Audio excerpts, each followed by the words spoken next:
Hello YouTube. I am happy to announce that we are adding rhinestone designs to the webpage. This little rhinestone design is going to be up on the webpage for free. We're going to do it together today, so if you have any questions or a bit unsure about rhinestones, you can follow along with me. This little rhinestone design is comprised of, you can either do them in 2 colors or 1 colors, but this tells you the number of rhinestones and the kind. There's 3 different kinds of rhinestones. SS10s are the most popular. SS6s would be smaller, and SS16s, I think is what they're called, would be bigger. And there's 134 stones in this design, which makes them a pretty little one. Also, you're going to want to check to see the design size. You can't resize rhinestone designs, so however tall and wide this one is kind of how you're stuck with them. So always check your design details and make sure it's what you want it to be. So what you're going to do is you're going to go into Silhouette Studio. What I did is I did File and Merge and put this little guy in here. He's going to come in all black. I have him grouped just in case you want to split him out for whatever reason. But there he is. And like I said, none of this stuff. You're making a template that the rhinestones have to fall into, and if you change the size, obviously they're not going to fit. The only way you can kind of get around this is if you wanted to do this design in like holographic vinyl to make it look like rhinestones but not be. You could resize it like this, but don't normally do that. Alright, so I want 2 of them. I'm going to put this on the back pockets of some jeans. So what I'm going to do is, let's copy and then let's paste them. And let's move him over. And then I'm going to mirror him. That way I have 1 for each pocket. Make sense? Let's move over here a little bit. Also, you don't have to mirror him. You're going to make a template and you're going to brush it in all right side up, so you're not flipping anything. So no need to mirror. I'm just doing 2 because I want 1 for each pocket. All right. Something else is you don't want to ungroup them. If you do, all of a sudden, every single little rhinestone is going to ungroup itself. So don't do that. All right. So what you're going to do now is you're going to highlight. Come over here to cut settings. My machine's not on. I might get some attitude. No? All right. So what it's going to do is it's going to circle every little one. What you want to do, it may not, you may have to click the cut setting over here. It may not come up automatically on yours. We're going to go down here to, I think it's called Rhinestone Material. There it is. Now, what you're going to cut it on is this stuff. It's called sticky flock. It's pretty thick actually, and it's sticky on the back. And what it's going to do is it's going to create a bunch of little holes so we can brush our rhinestones into, so it's fuzzy.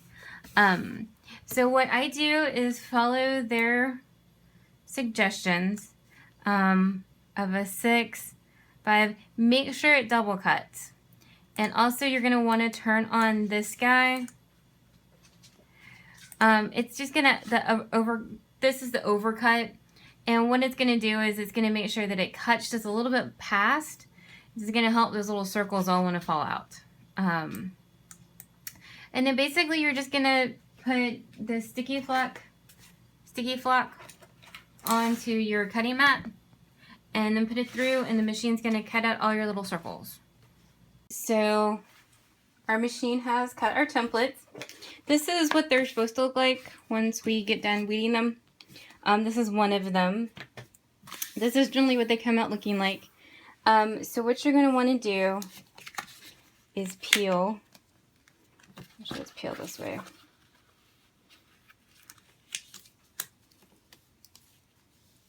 Well, let's see. This is all going to be extra. You can put boxes around it, but I generally prefer not to. Now, if this happens to you, Some people will swear that if you get your cut settings just right, it'll all weed perfectly. Yeah, I've never had that happen to me.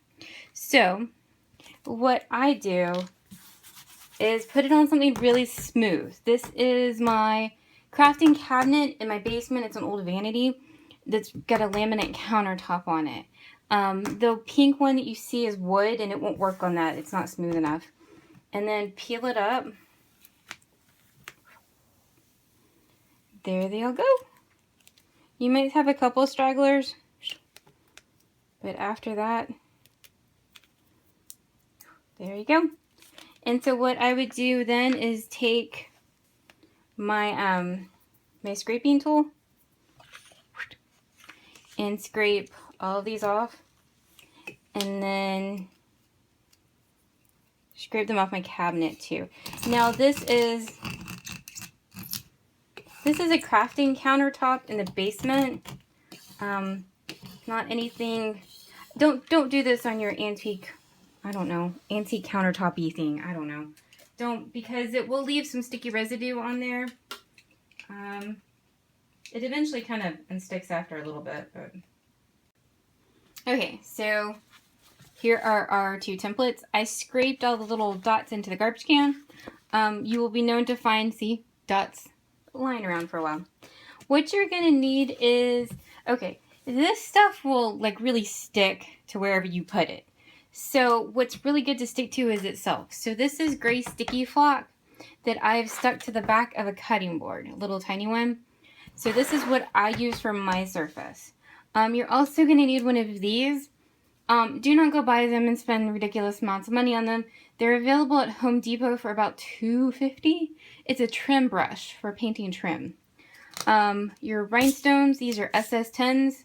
Rhinestones are sold by gross, so when you're looking at a design, make sure that's an easy way. So this is 10 gross of SS10 stones. So that would be 1,400 stones, give or take. So obviously I have plenty. So we're going to use pink and peridot and scoop. All right. So technically how this is supposed to work is you're only supposed to do one color per template. And what you would do is you would take your stones, dump a bunch of them out, and then brush them into your design. You would go roughly at a 45-degree angle from your rhinestone, or from your design. I'm trying to brush that one in there. And generally they just kind of all fall into place.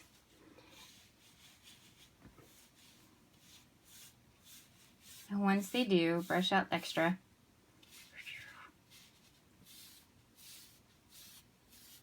There you go. All right. So now what you do is you brush all your extra away. Put them back in their little containers. All right. And make sure you don't have any stragglers extra. And don't turn over too often.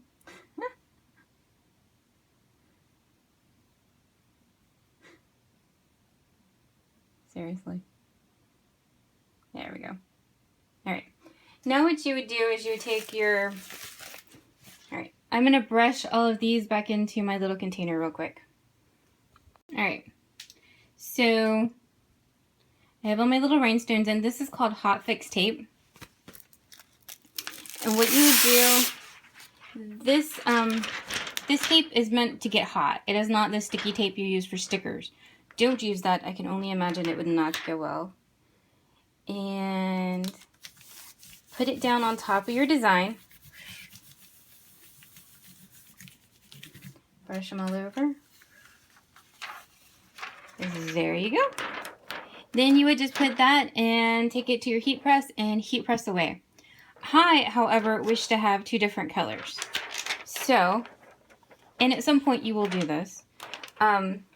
If you happen to stick where you're not supposed to, or, I don't know, miss a line, which has been known to happen, take your scrapey tool and just scrape all your little rhinestones right off.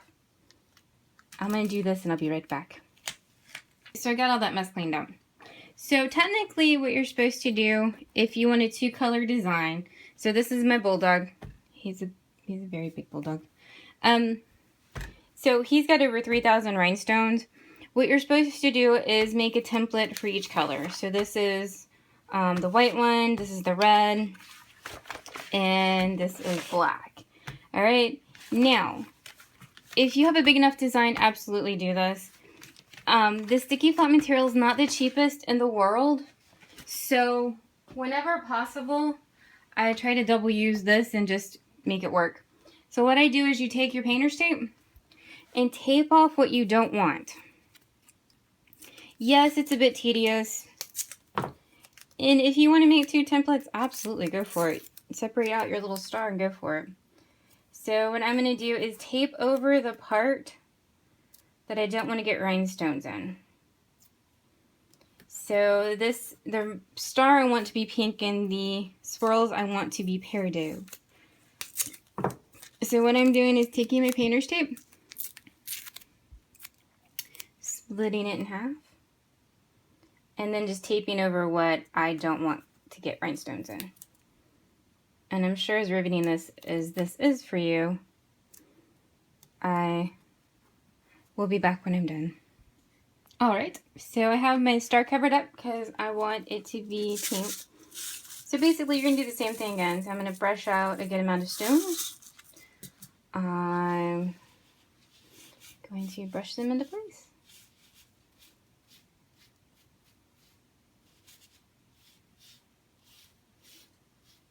Highly entertaining TV.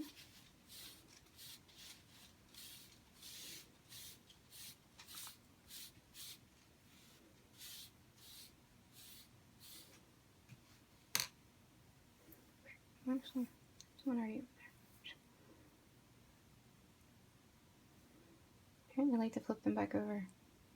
You can always use your good old tweezers too, if you want to.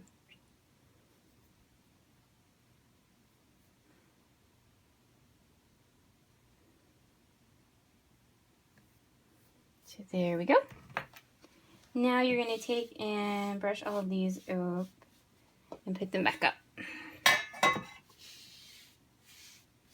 Okay, so now what you're going to do is you're going to take your Hotfix tape and you're going to put part of it down over here and then cover your design. Now you're going to want this to stay anchored so you can keep it all lined up. Okay, stay with me.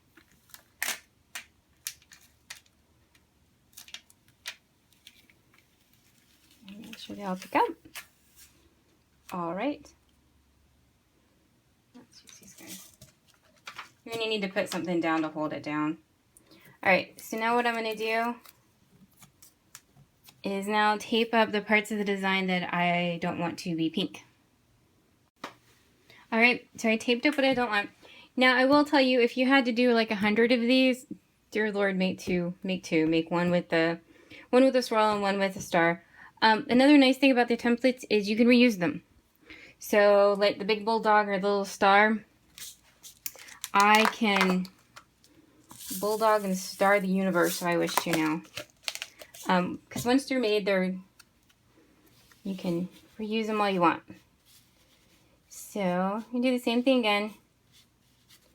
Brush your rhinestones in.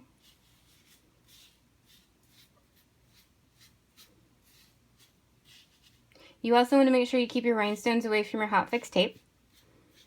It will pick them up too. The big scooper works better for scraping off rhinestones than the little one does, by the way. Because I promise you at some point you will mess up. It just happens. Alright, so put your pink rhinestones back up. Because you don't want to run the risk of them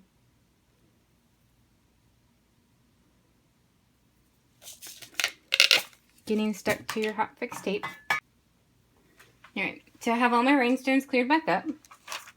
Take this down, and this is the reason you need to make sure everything stays lined up. So now when I put this guy back down, see how he all lines up?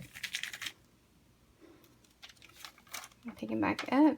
If anybody doesn't want to pick up, like this little one didn't, you go back and stab him real quick. Now I put him on my Hotfix tape. Isn't that cute? Alright. Now we can go put this on my blue jean pocket. Alright, so we're over the handy dandy heat press. I already did, I don't know if you can see that, I already did one side of them. Alright, so I have them off to the side because I don't want to heat press my button. I've got it set to 335 at firm to medium pressure. You peel him off, place him where I want.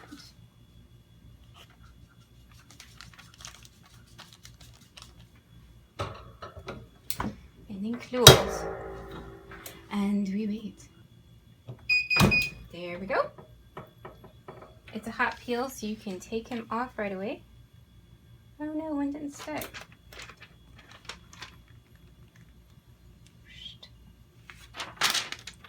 There we go.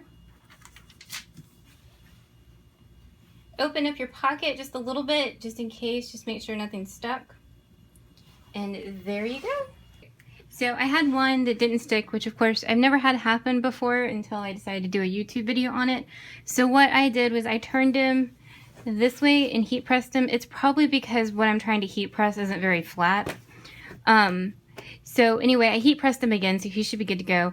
The bulldog shirt I showed you earlier, I have washed a million times already, and all my rhinestones are still on there. So normally once they're on there pretty good. You can look really close, you're not going to be able to see it. Sometimes you can see some of the glue squishing out. But yeah, machine wash, inside out, regular dry, and they should be stuck like glue. Haha. Like I said, this design will be up on the webpage for free, so you can follow along and, I don't know, put this on whatever design you want to. Thank you so much for watching. You can get this design, I'll put a link below. You can get it at MissMarysEmbroidery.com. And I'll be back with some more rhinestones or vinyl or embroidery or whatever I feel like next. Thank you.